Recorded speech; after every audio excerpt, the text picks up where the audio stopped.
नृसिंहवाडीमधील दत्त मंदिरात दत्त जयंती सोहळा मोठ्या उत्साहात संपन्न झाला। सोहळ्याचे मानकरी विनोद पुजारी यांच्या श्री गणेश कुंज निवासस्थानी श्रींचा पाळणा दर्शनासाठी आणण्यात आला। त्यावेळी दर्शनासाठी भाविकांनी मोठी गर्दी केली होती। श्री क्षेत्र नृसिंहवाडीतल्या प्रसिद्ध दत्त मंदिरात श्री दत्तात्रय जयंतीचा सोहळा अत्यंत भक्तिभावात आणि मोठ्या उत्साहात पार पडला। पहाटेपासूनच लाखो भाविकांनी श्रींच्या चरणी नतमस्तक होऊन दर्शनाचा लाभ घेतला।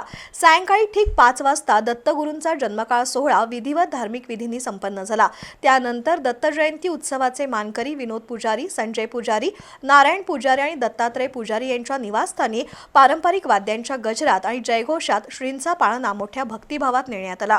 यावेळी दर्शनासाठी भाविकांनी मोठी गर्दी केली होती।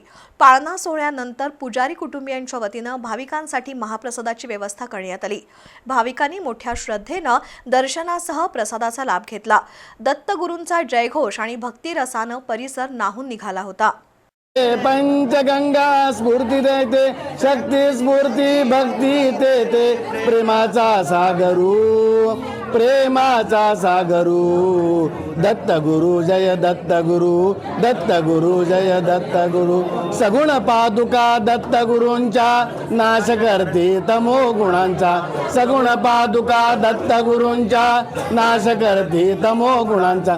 रूप नाम ध्यान ज्याचे, रूप नाम ध्यान ज्याचे, भक्ता मनोहरू भक्ता मनोहरू। दत्त गुरु जय दत्त गुरु, दत्त गुरु जय दत्त गुरु। अवधूत चिंतन श्री गुरुदेव दत्त। दत्त जयंती निमित्त दिवसभर विविध धार्मिक आणि सांस्कृतिक कार्यक्रमांचं आयोजन करण्यात आलं होतं। त्याचाही लाभ भाविकांनी घेतला। जन्मकाळानंतर पाळणा घरी आलेला आहे आणि दत्तप्रभूंच्या आशीर्वादाने हा पाळणा आता 3 दिवस आमच्या घरी राहणार आहे आणि उत्सवात सर्व ग्रामस्थांना व विविध सर्व सेवेकऱ्यांना दत्तप्रसादाचा लाभ झालेला आहे आणि दत्तकृपेनं ही अशीच वंशपरंपरागत पिढीजात सेवा आमच्याकडून करून घ्यावी ही दत्तचरणी प्रार्थना आहे। श्री गुरुदेव दत्त।